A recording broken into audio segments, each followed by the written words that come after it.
मिजाज बालकनाथ की आंखों में क्यों आए आंसू?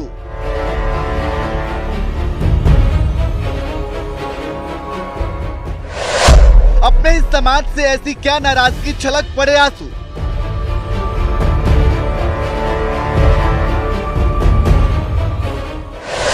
बालकनाथ जैसे मजबूत आदमी को क्यों रोना पड़ गया?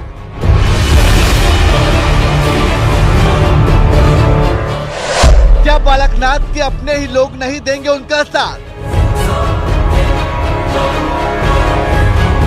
राजस्थान की चुनावी जंग में बीजेपी ने इस बार कई सांसदों को भी विधायकी का टिकट देकर मैदान में उतार दिया है, जिनमें एक नाथ बाबा बालकनाथ का भी है, जो साल 2019 के लोकसभा चुनाव में अलवर सीट से जीतकर संसद पहुंचे थे और अब वक्त था साल 2024 के लोकसभा चुनाव के लिए तैयारी करने की।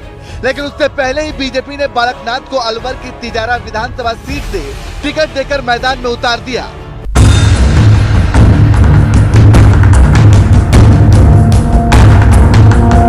पार्टी से मिली बड़ी जिम्मेदारी के बाद चुनावी मैदान में उतरे बाबा बालकनाथ तिजारा विधानसभा क्षेत्र में धुआंधार चुनाव प्रचार कर रहे हैं। एकदम यूपी के सीएम योगी आदित्यनाथ के अंदाज में तन पर भगवा, कान में कुंडल और भौकाली अंदाज में तिजारा के गलियों में घूम घूम कर जनता तक अपनी बात पहुंचा रहे हैं।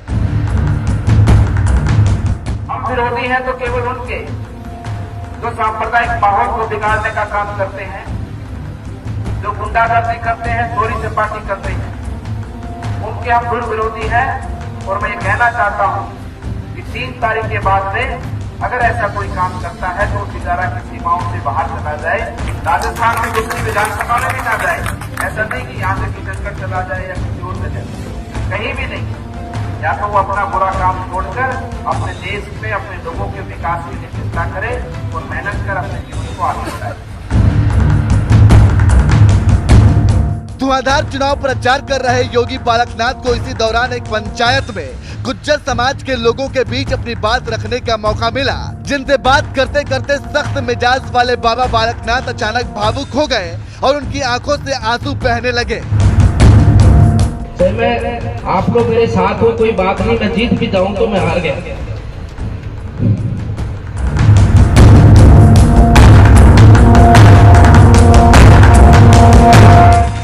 राजस्थान में हिंदुत्व का झंडा बुलंद कर रहे बाबा बालकनाथ को अपने ही समाज का समर्थन नहीं मिल पा रहा है। इसलिए जब एक पंचायत में उनका सामना अपने समाज के लोगों से हुआ तो उनसे शिकायत करते करते बाबा बालकनाथ अचानक रोने लगे और कहने लगे कि आखिर ऐसी क्या गलती हो गई कि हम अपने भगवा, अपने धर्म के खिलाफ खड़े हो जाएंगे।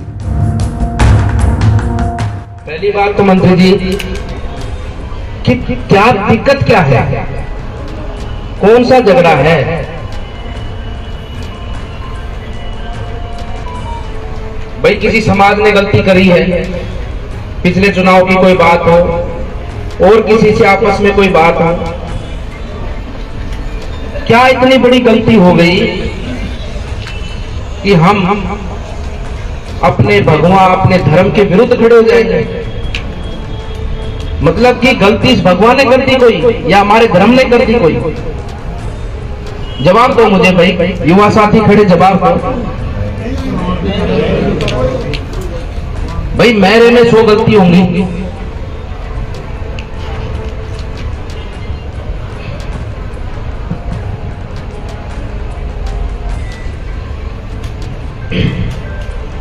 गलती होंगी, किसी में भी हो सकती है।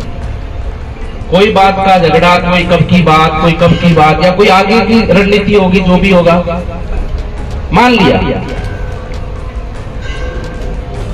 लेकिन जहां धर्म की बात आ जाए, जहां भगवा की बात आ जाए, वहां क्या हमारा गुर्जर समाज पीछे हटेगा क्या अपने प्राणों को निछावर करने से? चुनाव से पहले अपने गुज्जर समाज का समर्थन जुटाने में लगे बाबा बालकनाथ इस दौरान कहा कि आपका समर्थन नहीं मिलने पर अगर मैं जीत भी जाऊं तो वो मेरी जीत नहीं, हार होगी। इतना कहते ही तालियां गूंजने लगी। उधर पूरे देश के भाई उनके जितने भी कबीलेदार हैं, सब लोग आके फार्म भरने वाला नहीं मिला मंत्री जी, एक डमी फार्म भरने वाला आदमी, डमी फार्म मतलब वैसे फार्म लगाया जाता है ना,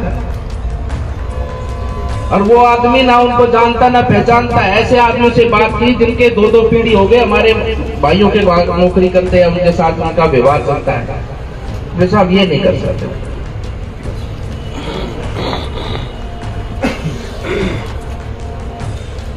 हमें तो समझ में नहीं आता कि भाई समर्थन ये सब चीजें, ये तो जीत हार का कोई मतलब ही नहीं बचा जी। चाहे मैं आप लोग मेरे साथ हो कोई बात नहीं, मैं जीत भी जाऊं तो मैं हार गया।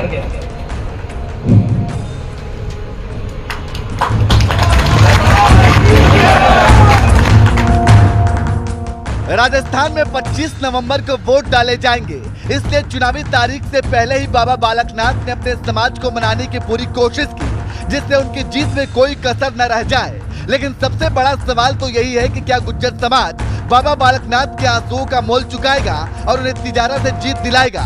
इन सवालों का जवाब तो फिलहाल 3 दिसंबर को ही मिलेगा, जब चुनावी नतीजे आएंगे। वैसे आपको क्या लगता है, क्या बाबा बालकनाथ जीत पाएंगे? अपनी राय कमेंट करके हमें जरूर बताएं।